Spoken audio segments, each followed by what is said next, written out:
What you say? I told you that it's time to start the show. That you only meant well. Yeah, the show's gonna do Of well. course you did. What you say? I said let's go. That it's all for the best. Yeah, it's probably gonna be like the best Of course it podcast. is. What you say? God, do I have to keep repeating That is myself? just what we need. You decided this. Hold up, I What thought we you both say? decided to do this. What did she say? I said let's start the show. Hey everyone, welcome to What You Say, an OC podcast. My name is Elyse Daly, And I am Scott Daly. and together We're the Dailies. Yes, this is the podcast where each and every week my wife Elyse and I go through the hit 2000s teen drama The OC episode by episode. This week on the show we're talking about season 4, episode 6, The Summer Bummer. And you know what? What? Coincidentally, the name of this episode has something to do with my rosies and thornies. Just Summer Bummer? Yeah, I just realized that. So let's talk about the rosies and thornies. Yeah, of course. What are rosies and thornies? It's the part of the podcast, Scott. Really, not just the part of the podcast, because we do rosies and thornies the whole podcast. So this is the rosies and thornies of our lives, part of the podcast where we look back on the week and we talk about what's good and what's bad, what we like to call our rosies and our thornies. And we're going to start with the bad. And I'm just going to go ahead and start because I let in with the episode titled The Summer Bummer Was My Thorn. Mm-hmm. And that's because if you were listening last week, you know that my rose last week was that I got to go back to work. And my thorn is this week I'm back on summer break. Oh, no. I was so excited to get back to work, Scott. After 12 weeks of being at home, I was really ready, really ready to be back at work. And you know, there's some people who are not supposed to have children. There are some people who are supposed to have children. I'm one that is supposed to have a child. But there's also people who are supposed to stay at home and be stay-at-home parents. There's also people who are not meant to be stay-at-home parents. I fall into that category. I am not meant to be a stay-at-home parent. Yeah, we learned that today, didn't we? Well, I think I learned that at the end of the 12 weeks when I was like, I'm ready to get back to work. And then, you know, you go back to work and everyone's like, are you okay? Are you okay being away from your kid? And I'm like, yeah.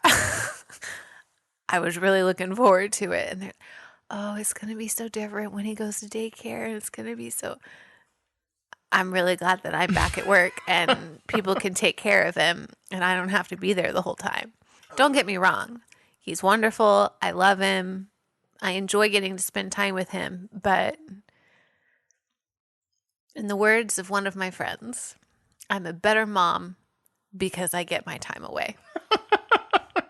I think I know exactly which friend it is that said that. Yes. I think I know exactly which friend. Yes. Yeah, no, that's true. And I think the great irony of this situation is I would be perfectly happy being a stay-at-home dad. And literally the only reason we're not doing that is because we just can't afford it. We just flat out can't afford it. We can't afford to live off your salary. We can't really afford to live off my salary alone either. So Maybe we're one day. we're a double working family no matter what. Double income, one kid. But not dinks. Doiks. Doiks.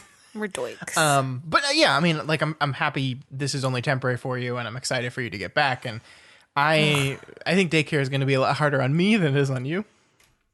But I just want them to follow the schedule. They just need to follow my schedule. Presumably they will, right? I mean, we're paying them boku bucks. Yeah, well, they have 8 of their kids in the room that they're worried about too.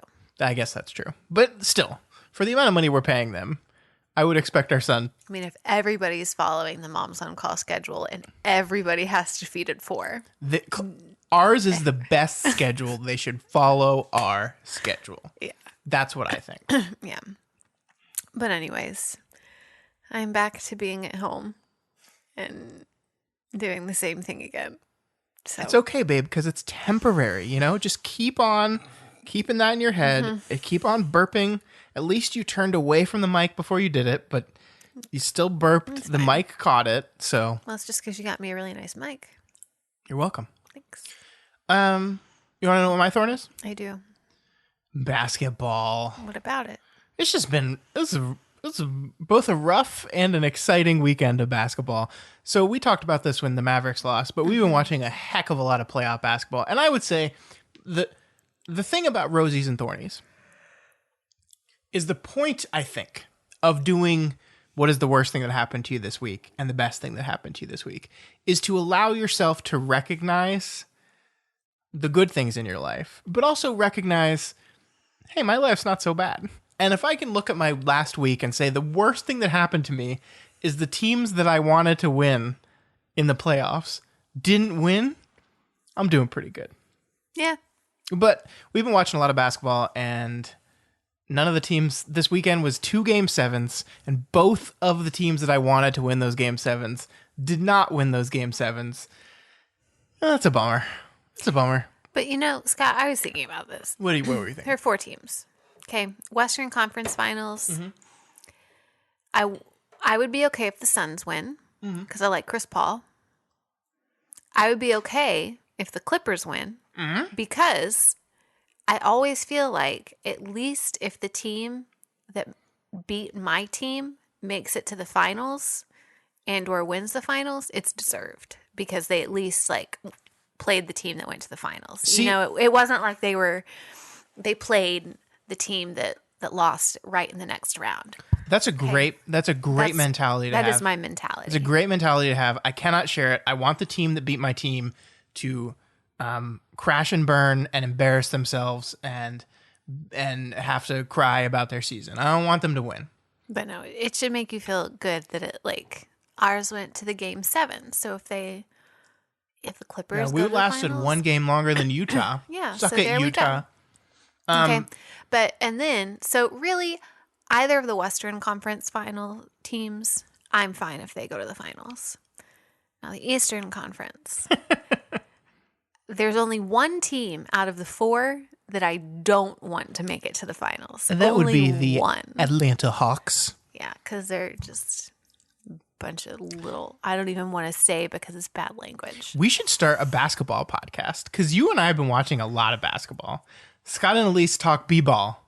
Elyse, what is a fun basketball fact you learned while watching 4 games over the course of 4 days this weekend? A fact? Yeah, just a fun basketball fact. I don't know what I would have said I learned this weekend, but something fun that I learned. This is our basketball podcast is going Doc up Rivers, in flames. Doc Rivers is the father-in-law of Seth Curry. Uh-huh. That's crazy. Yeah. Yeah. Yeah. And yeah. Yeah. Yeah. And there's a conflict of interest there. Uh-huh. Yeah. I gotta say, it's been really fun to watch basketball with you. I'm very surprised. I'm pleasantly surprised and very happy that you've gotten into this. We watch basketball every day. I love basketball. Today we're recording this on a Monday, and this is the first day that there has not been a game probably since the playoffs started. And I mean, in the before times, before I met you, this is what I did. Playoffs go from April to June in a normal year. This year is a little bit different. They're going from May to July because of weird stuff with COVID. And I would watch basketball every night. And then you and I started dating, and I kind of stopped doing that. Not because I felt like I couldn't, but just because I was prioritizing you, and I didn't think that watching 2 to 4 basketball games a day is something that you really wanted to do. So I just didn't do it for a while. And you never asked. I didn't. I just assumed. And you're totally on board with this, and it's great. I love it. It's great. It's great. I'm getting a lot of reading done because I read while I'm watching, because I don't have to watch every second of a team that's not my team. You know what else you do that I wish you didn't do? What? You watch TikTok during the game. Babe, TikTok is the future. It's the future. I think it's the present, and I think it should be the past. It's the future. No. TikTok. We're starting a TikTok. We're starting what you say TikTok. No, you and I. I thought you were going to start a doof TikTok. And no, just you and me, baby. Oh, no, I'm not participating. Why not? Because it's awful. I'm not supporting TikTok. Hey, baby. What? Why don't you tell me about your rose? It was Father's Day weekend, and I got to celebrate you all weekend. That's a weird thing for you to pick as a rose. Why is it weird for me to pick? Because it's all about me. But I enjoyed getting to plan out things for you and getting to make you feel special. Yeah, this was our first Father's Day weekend. Yeah. And so as long as you felt special and you had a very memorable first Father's Day weekend, then I did my job right. And I think that I did. Well, I felt very special. So Yes. thank you so much. You're still enjoying one of the things that I Elyse, did to make you feel if you've heard special. any eating noises on this episode of the podcast, I regret to inform you that is me this time. Yeah, it's not me, guys. Elyse put a very delicious peanut butter pie in front of me right before we started recording, and I just couldn't help myself. It's an Oreo crust with a peanut butter mousse, It's so homemade fucking whipped good. cream, and then mini Reese's on the top. Every slice I have is one less year of my life. Should I let people? but Should you put the recipe in the show notes? Let's do it. Let's put the recipe in the show notes. It's super easy. It's no bake. Yeah, it's a no bake pie. It's so good. But yeah, no. This is my rose as well. This weekend was great. Yeah, the pie. It was fun. I mean, like Saturday, my parents are up in New York for the summer, so I did not get to celebrate Father's Day with my father, which is a little bit of a bummer. But my sister and her wife came over and we hung out, and so I got to hang out with them on Saturday. And then on Sunday, your family came over, and so we hung out with your dad on Father's Day, and I was showered with presents, and it was wonderful. My baby boy bought me a grill, so I'm a real dad now. Mm-hmm. I said this on Twitter, but yesterday I spent Father's Day setting up a grill while listening to a World War II history podcast. And it's like the most dad thing I could possibly do. What a life. And this week you're going to make us something delicious on that grill. Hell yeah, I'm a grill master. Yep. We don't have any tools to cook things I on also, the grill. yeah, we need some tools. I also spent Father's Day stressing about the state of my lawn and how bad it looks, which is another extreme dad move. But can't do anything about it. it was so great. It was so fun. You made it feel so special. Did I? Yeah, you Elyse went above and beyond. She planned the whole weekend out. She did a whole bunch of stuff. We had so much fun. It was perfect. It was perfect, and I loved it. Thank you, baby. The best first Father's Day anyone could ever ask for. It's your only first Father's Day. Yeah, that's it. No more. Just regular old Father's Days from now on. Same old, same old. Ugh. It'll be fun when Logan is old enough to like actually pick out the present for me. And then maybe one day your Father's Day will be a grandfather's day. Oh gosh. There is already a grandfather's day, I think, right? Yeah. No, it's a grandparents' day. Grandparents' day. Whatever. Yeah. So that was Father's Day. It was great. We both loved it. Awesome. Let's talk about the OC. Okay. So, The Summer Bummer. Mm-hmm. It's the 6th episode in season 4 of the OC. It was written by Josh Schwartz and Stephanie Savage and directed by Michael Lang. The original air date was December 7th, 2006. And before you end Pearl the Harbor episode Day. overview, I have a question. Uh-huh. So I don't know if you've noticed, but I have noticed because I write all of these things with who has written the show and who directs the show. Sure. Executive producers are the people that are writing the show and directing the show. Is that typical to have the writers also be the executive producers? Yes. At least at this point of the show.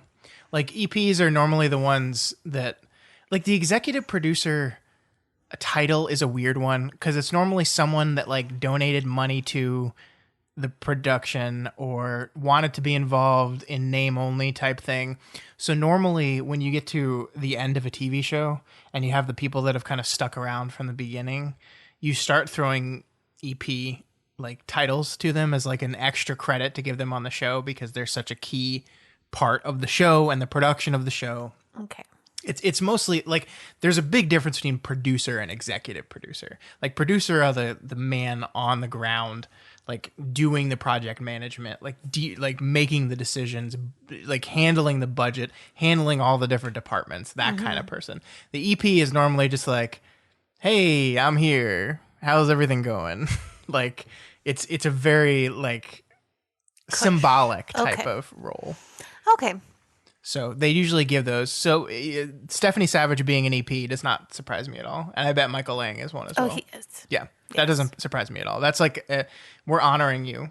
The show is honoring you. And probably giving you another little bit of money, too. Well, I'm sure that both Mike, Stephanie, and Josh are wanting all that little extra cash. I want to be like Mike. All right, let's talk about Which Mike?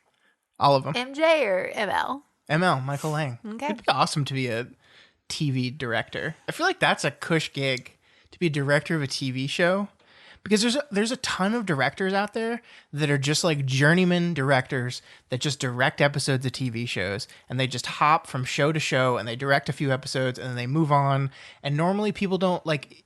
I feel like in TV people don't pay as much attention to direction as they do in like a movie. So you can just have like. But you do. Well, yes, but I feel like you can have like a successful career. Like you're not going to be like a millionaire, but like. You could like make a living doing that, and like you just hop from show to show, and you get to work with a bunch of different kinds of people and like experience a bunch of different shows and like styles. I don't know. It feels like the way to do it. Okay. Yeah. Well, next time you. Yeah. Next time the opportunity comes up, I'll jump on it. Yeah, How about that? Why not? You've directed something before. Yeah. No, I have not. I thought. Oh no. I was a producer. That's what you were. Yeah. Never mind. Tell me about what this episode is. All right. The summer bummer is what is this? The 6th episode? Yeah. Yeah, I've already done that part. Summer gets kicked out of Brown thanks to her friend Che. Seth leaves Newport to visit Summer at Brown, but runs into Che. Ryan has fantasies about Taylor after kissing each other, and Caitlin throws a party at Dr. Roberts' house to get even with a popular girl. Meanwhile, Julie learns New Match is no longer just a dating service. Oh yeah, I forgot about that part. The summary is being coy. What it means is they're pimps. They're pimps. Julie's a pimp now. She's pimping out. Which means Kirsten's one cute too. Yeah, Kirsten's a pimp. God, I hate that plotline. Elyse, Yeah.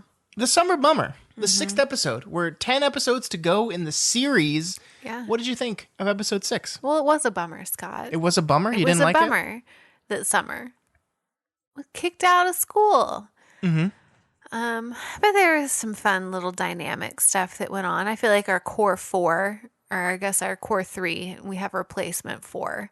Had I think we can call Taylor one of the core 4 now. Okay, Yeah. so the new core 4 had some good dynamics this week that made the show feel a little bit more normal, which was good. There was a lot of effort in this week's episode to not exactly return to the status quo, but I would say to make an episode that felt to me a lot like season 1, the OC. Yeah. I mean, like the moment of like the plot centers around a house party in which one of our characters is doing it. There's a lot of silliness with the adult plotline.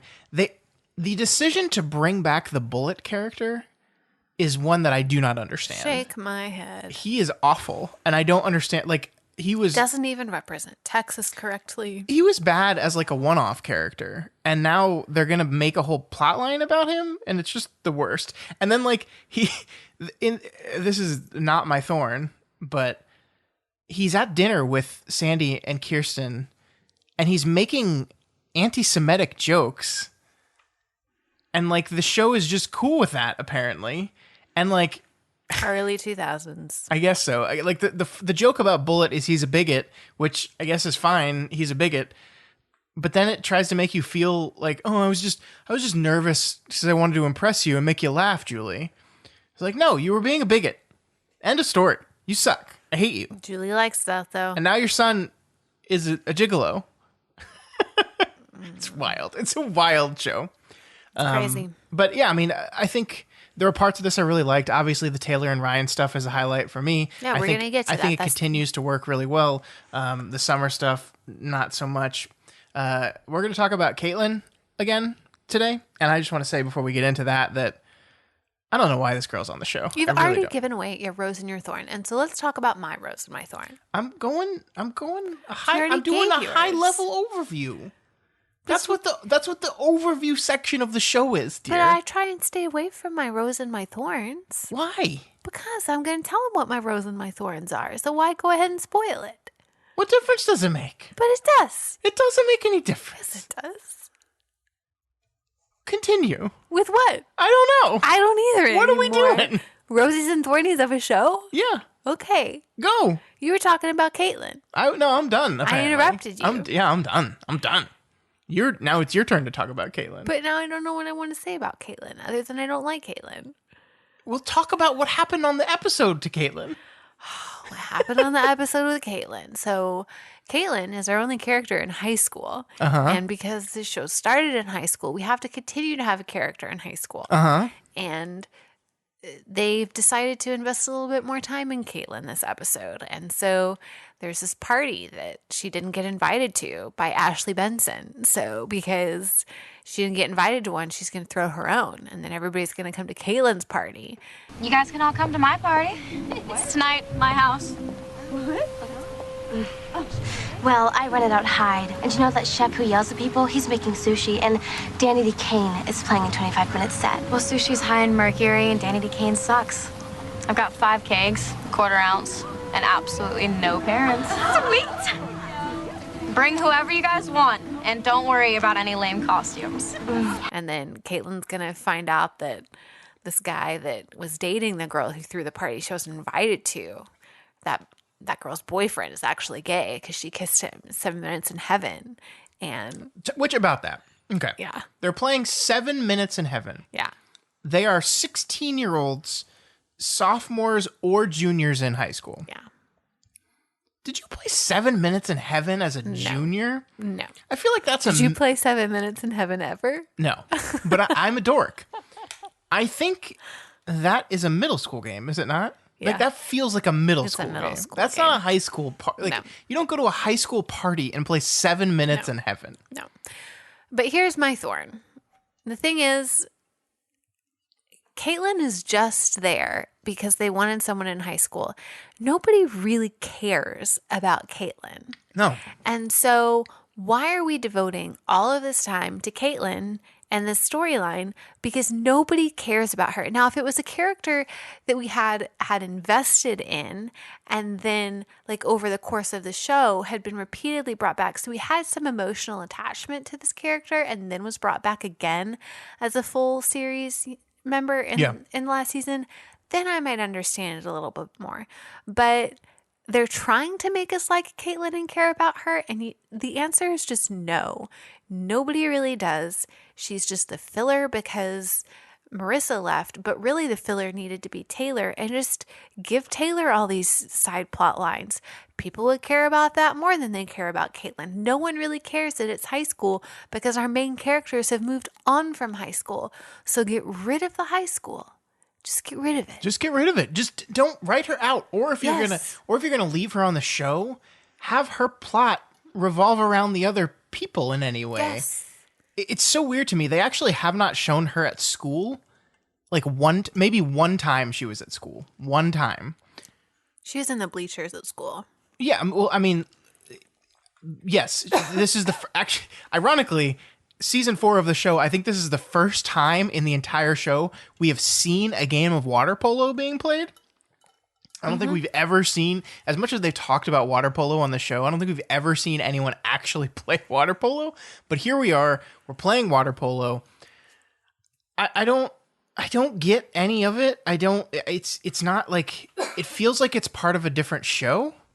It feels like filler. It feels like they don't have anything else to do. So like, all right, let's do the Caitlin B plot thing again. At least like we've made fun of the Caitlin B plots throughout the season so far, but at least like the other ones had things to do. Like it at least was revolving around Julie Cooper, a character we actually care about.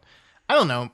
I mean, this is just completely Caitlin and just all these other people from high school, and none of them are characters. Who are any of these people? And it's just get rid of it. There's a Just moment. cut it out. There's a moment in this episode where the popular girl comes over to the party crying because nobody came to her birthday party, and We don't care. who cares?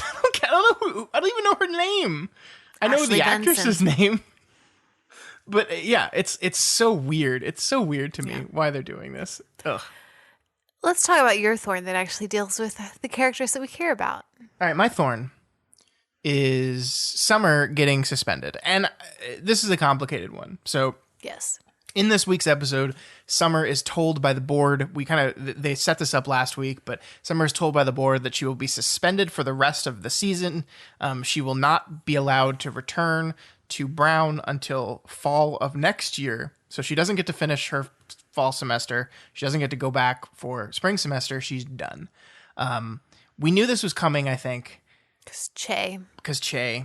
But the interesting thing about that is when they told her she was being suspended, they didn't tell her she was being suspended because of all the stuff that Che threw her under the bus for. They specifically talked about the lab break-in and the stealing of the bunnies was the only reason she was suspended, which I thought was a little weird because throughout the entire episode, she's blaming Che, and Che is an absolute jerk and deserves everything. He does. But that's not why they suspended her, which I felt was like a weird inconsistency in the episodes. Like, I don't understand why they did it that way. So we've had a chance to review your situation, and the board has come to a unanimous decision. Effective immediately, you are suspended from this university until next fall. Suspended? Breaking into that lab was very serious. If it wasn't for your excellent record, the board might have involved the police. I'm sorry, I'm just not sure what I'm supposed to do now. It's done. You can go to the dorm and start packing. But I hate this. I hate that they took Summer away from the place where she was growing and changing, and it's such a bummer to me. Like, basically what... A summer bummer. Yeah, it's a summer bummer. What happens by the end of this episode is Seth decides that he's going to put off his freshman year as well. He's not going to go to RISD in the spring. And that whole thing just really frustrates me. And that's why freshman year, you never have a relationship with anyone from back home. You don't go to the same school together. You just you just don't have one. Yeah. Because your future should not be decided by someone who could be holding you back, and you don't know if they can because you don't know who you are because you've never been on your own before. So, And I'm not saying there's anything wrong with taking a gap year. I think it's perfectly fine decision. A lot of people do it these days where they take a year between high school and college. Totally fine.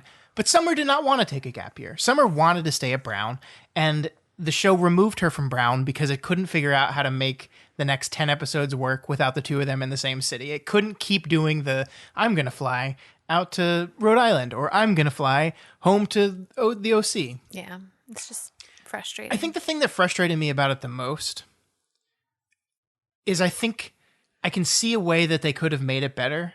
You know, like, we had the whole first few episodes were this moment where Summer has like fully engrossed herself in Brown life as a way of hiding from the events of the summer, right?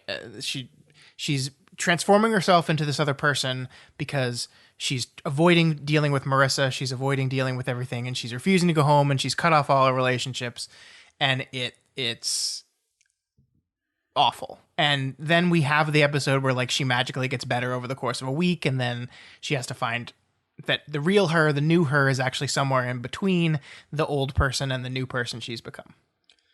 What if that change was motivated by the fact that she got kicked out of the place that she was hiding in and had to go home to the place that she was running away from? Like, there's a way where you just force her to reckon with her past by removing her. And I just don't understand why they didn't do it that way.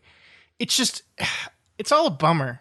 I keep repeating this word. It's a summer I'm not doing it bummer. on purpose, but it's just a bummer. Yeah. And I'm mad on behalf of fictional characters that they've had their lives upended and ruined just because the show couldn't figure out a way to make it work. Yeah. It's a bummer. It's a bummer. But I'm done. Okay. I'm done whining. Do you have anything else you want to whine about before we move on? Nothing else I want to whine about. Just something I want to say I'm happy about. All right, talk about your happiness to me. Well, our foundational couple of the show, Sandy and Kirsten, we haven't had a whole lot that's gone on with them this season, but we got a little bit of something nice that happened with them this episode. And Bullet, as much as we don't like him and as much as he's just this annoying character that has deep pockets, so we know that Julie is who he's pairing up with. Mm-hmm.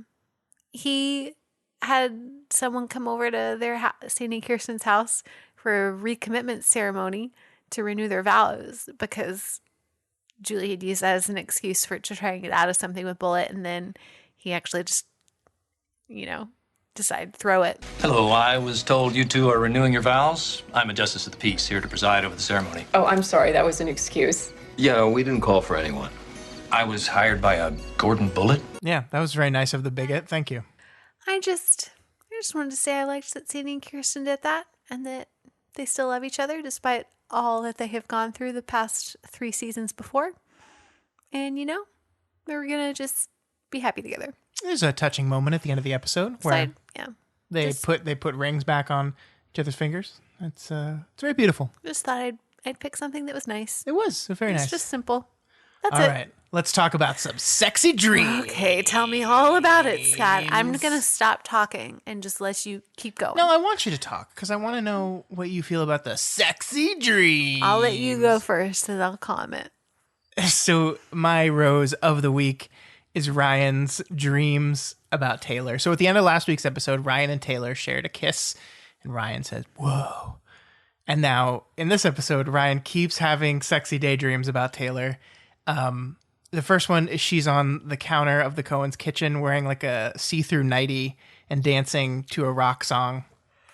And the second one, she's wearing like a cut-off t-shirt and washing his windows of his pool house provocatively and rubbing her butt up on it. It's sad because like the best thing about this is all visual, so I can't really describe it to you. Just watch the show. Everyone go watch the show. And the third one is she's dressed like an 80s roller skater. And she always is like, "You want to come rolling with me, Ryan?" It's hilarious. It's so good. And I love that like the show comments on how weird and pedestrian these, like, you figure like a 17-year-old kid, 18-year-old kid, like you could have some dirtier daydreams than that, but all his daydreams are so pedestrian and normal, and Seth comments on that, and it's wonderful. Is Taylor gonna be there? I assume so. I like her. Say what now? Why would you even think that? Because I keep imagining her on roller skates and washing windows with a big bucket of soapy water. Dude, your fantasies are so pedestrian. A sudsy girl that's so average. Doesn't mean it's not hot. It's all great. I love Taylor. I'm loving what they're doing with them, actually. Like, outside of just these hilarious daydreams. That's what I want to know. Like, first of all, what did you think of the daydreams? And then second of all, how do you feel about the Taylor and Ryan relationship? How it's being portrayed? Are the daydreams funny? Yes. Necessary? No. More necessary than Caitlyn, though, right? Yeah. Okay. Because people care about Taylor and Ryan's the main character, so it has something to do with him. So good. Sure. Why not? What do I think about Taylor and Ryan relationship? You know, finally someone with Ryan that I like. And we just have to see if Taylor and Ryan together help elevate each other instead of bringing each other down. Because that's generally what happens, you know? As soon as Ryan sinks his fingers into some gal, we hate her. But maybe because we like Taylor enough.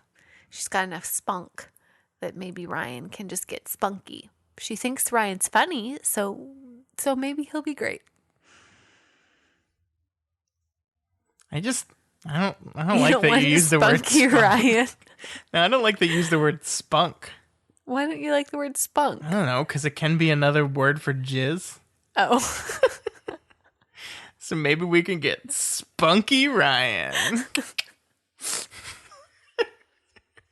I don't like it. I don't ever use it for that. I don't like it. Multiple meaning words. No, I think you're right. The interesting thing is after we had the initial episode where Ryan had to swoop in and save Taylor, right?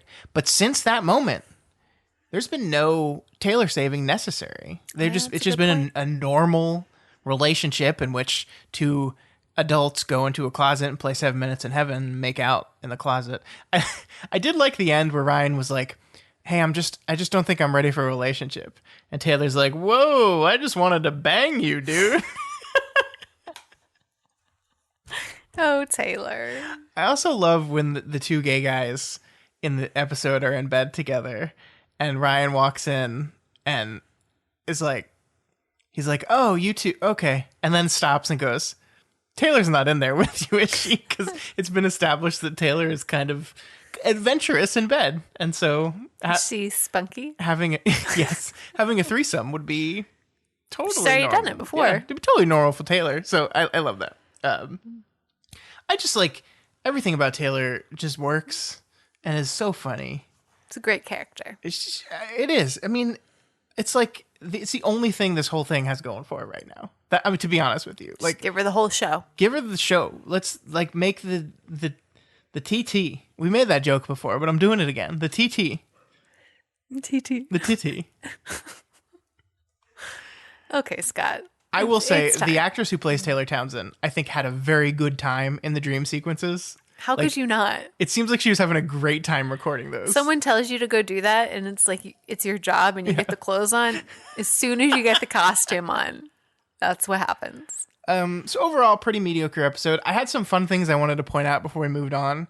There's a sequence where Ryan is watching TV and flipping channels to avoid thinking about Taylor, and it's a sequence in which the TV turns into another dream sequence where Taylor is roller skating. But there are two shows we see on the TV before Ryan switches. They're obviously fake shows, but one show is titled True Life Skanks of Sherman Oaks, The Real Valley. And I think this is the OC doing a dig on Laguna Beach, the real Orange County. We've talked about how Valley is basically the show, like the Valley in the world of the OC is them commenting on their own show. Yes. And so they made a show, MTV made a show called Laguna Beach. The subtitle of it was The Real Orange County. It was a trashy reality TV show and brought us such gems as Heidi and Spencer and Elsie. And I can't believe I know these things. It really upsets me that I know these things. Awful show. Awful show. How many episodes have you watched? Way too many. The other thing that they flipped through was a show called America's Stupidest Cops, which was really funny. The interesting thing about this is like the graphics on the titles for these two things like look like someone spent 5 minutes in Photoshop. Like I could make better looking show graphics than this. And it's like the lowest effort show graphics ever. Well, Scott, you're just very talented. No, I'm not. I'm not. That's the point. I'm not talented. Yes, this you is hilarious. Like I'm pretty sure the word stupidest here is in Comic Sans. Ugh, Comic Sans. So that's just a fun thing that I noticed. There was also one more section that I wanted to I'm just going to pull the quote here and play it for you. It's very funny. It has to do with Taylor once again going way too complicated in a way to make Ryan jealous. So here it is. No, what are you doing paying your gay friend Roger to pretend he's in love with you? Well, what if I did? What if I did rent a homosexual for the evening and pay him with rare collectibles from Asian cinema? What difference does it make to you? Well, it's a little strange. Well, so am I, which is why you ran away from me last night. No, it wasn't because you're strange. You don't find me strange? No, I do, but it's not why I took off. Absolutely beautiful. Taylor Townsend never changed. Never changed. Okay, Scott. I did have to bump her down a point this week, though. Why? She likes anime. She's really into anime. She watches the same anime every night before she goes to bed. Maybe she found the one that's good. Maybe you'll have to watch it. I don't think so. But before we do that, it's time, Scott. Tell me about the style in the OC. Hey, hey, hey, come on, Scott. Tell me about Julie's boobies in that dress, yeah. How did you know that's what I pulled the style thing? So this is not a dress, it's a shirt, I believe. No, it's a booby shirt. It's a shirt, it's not a dress. Booby highlighter. It's a booby highlighter dress shirt. It's like a kaleidoscope dress. It's like here, look at my cleavage. Look, all I'm saying, babe, all I'm trying to say is Julie Cooper. Got some boobs. She's looking good in this shirt. We haven't put Julie Cooper on the style section in a while because she's been annoying me so much. And then she came out with this number, and it took my breath away. Boobs. It does look, yeah, but like the dress, it's like a shiny, like kaleidoscope. It's not a good dress. The only it's thing not that a dress. See, it's a blouse. Look at you. Yeah, I've learned things. The entire purpose of this blouse is to draw your eyes towards the boobs. Yeah, but it's got the puffy shoulders. The puffy shoulders are bad. The it's color matches her hair. It's really good with her complexion. Scott, we're going to stop. We're going to really good with move down. No more boobs. There's a lot of boobs in this episode, so. All right, next. So Caitlin at her big high school party that she's hosting is wearing like I think she's wearing a tank top, like a white tank, but she's got like a blazer over it. Uh-huh. And I think this is too adult of a look for this character that's supposed to be 15 because it makes her not look 15. I wore blazers when I was 15. Yeah, but that's okay because you were actually 15, where this actress is probably like 23. And when they dress her in a blazer, she looks too old. Like there's a moment at the end of this movie where she's standing as this is not a movie. This is a TV show. as her party is being broken up. She's standing in the middle, and Michael Lang decides to do a weird thing where he's like cutting around everyone leaving her behind in a weird moment. I don't know what they're doing. It's probably going to be like I need to get real friends arc for her, blah, blah, blah.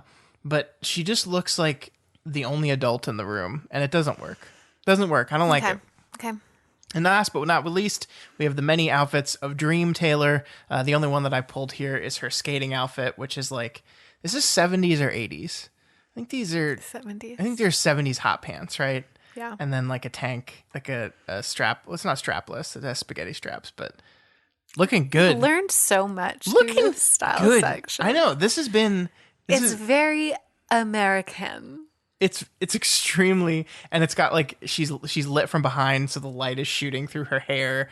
It's look what it is it's marvelous. And Ryan's dreams have turned into Scott's dreams. Ryan's dreams were always Scott's dreams. Were they? Yes. Okay. Well, that is it for the style section. I hope we all learned something today, which is that Elyse does not like kaleidoscope dresses for some reason. Okay. Let's talk Blouses. about these relationships. What is the difference between a blouse and a shirt? Is it just the material? Yeah. Is that it? Yeah. So you can't have a cotton blouse? If you do, you would call it a cotton blouse, and it would be that because of the cut. So when does it transform into a shirt? At what point does a blouse become a shirt? The cut. What? I don't, what does that mean? Buttons. Buttons. So a blouse is just a button down. No. This whole thing is made up. It's all made up. Let's talk about something that's not made up, which Okay. is the love between Sandy and Kirsten Cohen. Okay. In relationship stats, last week, Sandy and Kirsten were an 8 out of 10. And can these two, Scott, be any cuter this week? They're supportive of each other's ventures. And even though it was a cover-up by Julie, they decided to go through with the vow renewal ceremony. And they're the best. So we're going to bump them up to a 9 out of 10. Can they get even higher? I hope so. We'll just see. I hope we end on this one. Can we, on the last episode, give Sandy and Kirsten Cohen a hearty round of applause and a 10 out of 10? Hopefully. Hopefully that's where we can get. All right, let's move on to Summer and Seth. Last episode, we gave them a mediocre 6 out of 10. This week, they each try to surprise each other in their rooms, but are on opposite sides of the continent. It's a real gift of the Magi situation here. Country. I put continent. Continent works Also too, continent. But I Also meant country. continent. Seth is sad that Summer was outed by Che. It's a weird usage. And decides he will avenge her. What a romantic gesture. He pushes Che into a pool. Che is handcuffed to Summer, and so she falls in too. Seth. But they're doing well. They're giving up their entire lives for each other. But, it's a TV show, so that'll probably work out. Yeah. 7 out of 10. Okay. Taylor and Ryan. Yeah. Last episode were 4 out of 10. Ryan has got it bad for Taylor. Bow, bow. Taylor pretends to be interested in someone else to make Ryan feel a little jealous. He uncovers her plan and goes to find her. They play 7 or more minutes in heaven. More like 69 minutes in heaven, if you know what I mean. So we're bumping them up to a 6.9 69. out of 10. I love when you chase me on those silly. Yes, and Yes. Scott, Julian Bullet. Last episode, we gave Julian Bullet a 1 out of 10. I should have known that he was going to come back when you put him on relationship status. Well, really, I had Julie and all the men. So I just, So you just took all of changed it to them Bullet. to Bullet. He likes her. She likes money. We will see if this continues to go all the way all her other relationships have gone. Unfortunately, we're going to give Julie and Bullet a 2 out of 10. And last, Scott, we have Sandy and Civic. They were a 5 out of 10. We want to know, does Sandy still have friends? Civic is never coming back. We're never going to see this man again. He's gone. Poor Sandy. So if we don't see any time, if he's spending more time with Bullet, do we bump him down? Oh my God. I don't know. Poor Civic. If Sandy becomes friends with Bullet, I'm going to be so mad. I hate Bullet. Okay. He's a racist, bigoted, stereotype butthole. So he's you? I'm just kidding. How dare you? Okay, Scott. Yes. Next episode. We're excited. It's the Christmas. You know what I just realized when you reminded me that the Christmas episode is coming up? What? The Bullet is on the show, Yeah. and he's going to make some stupid, bigoted Hanukkah comment. I just know it's going to happen. We'll see. I know it's going to That's happen. your That's my prediction. prediction for 4.7. Bullet is back, and he's going to make a stupid Jewish Hanukkah joke, and we're going to be like, is it okay because the show was written by a Jewish man? No? We'll see if he wrote that episode. Yeah, I don't know. Ugh.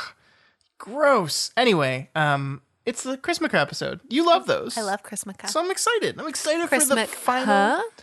Yeah, what is the Huh? It's gonna be something stupid. We'll see. But I'm excited for the fourth and final Christmas episode Me too. on the OC. So that'll be next week. Maybe we should have a pretend like Christmas celebration. Christmas in July. It'll still be June. Christmas in June. Yeah. Have And a holly Hanukkah. jolly Christmas Christmas. in June. It's the best All right. time of the That's all we have year. time for this week. So if you like this podcast, you can check out all of the other shows that we do over at doofmedia.com. We have a contest going on right now. Did you know that? What's it about? It's called Do the King Thing. Oh, Do yeah, you did tell me about the that. King 'Cause Thing. you showed me the logo you made, and I was like, oh, that's a great job. Way to go. And I try and encourage you. And then someone immediately was like, you obviously should have made it of Do the Right King. And I was like, yeah, I guess that's good. But it is a contest in which we're having our listeners to our Kingslingers podcast write a short story, not directly based off a Stephen King property, but like in a King-esque kind of manner. So they have to write a short story of no more than 2,000 words, and then they will submit their stories, and we'll get voted on by our patrons, and we'll win cool prizes, Like what? one of which being money. Oh, money's great. Money is the People best can prize. always use money. Yes. So you can check out that by going to our website and looking up Do the King Thing. It is there.